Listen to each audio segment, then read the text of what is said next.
Une nageoire fend l'eau, un souffle s'élève, une lumière traverse le bleu. Dans le silence de la maison de France, la mer Méditerranée, elle, murmure. Ces images ont été captées au large de nos côtes, des instants volés aux géants discrets, dauphins, cachalots, rorquals, que l'objectif révèle sans les trahir. Aujourd'hui, ces espèces sont en sursis, la pollution, le tourisme et les filets dérivants rendent leur survie incertaine. Ce qu'on voulait aujourd'hui, c'est un peu sensibiliser à la beauté de la Méditerranée, avec toutes ces espèces emblématiques que sont les cétacés, et aussi sensibiliser aux menaces qui pèsent sur eux, et montrer qu'il y a des solutions qui peuvent exister, qui ne sont pas forcément compliquées.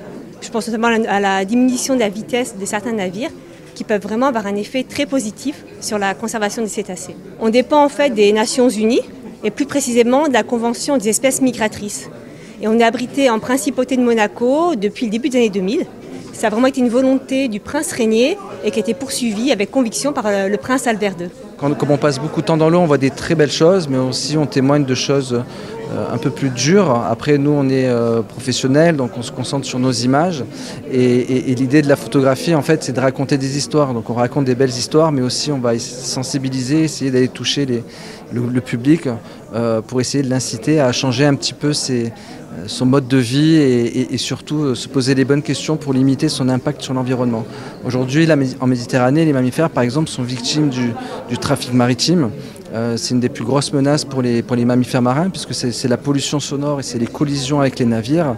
Et si nous, on réduit notre consommation, on va réduire aussi ce trafic maritime. Donc le but du photographe, en fait, c'est d'émerveiller, de montrer le beau pour attirer le public à s'intéresser à la mer, à ces espèces qui sont des espèces en plus patrimoniales. Hein.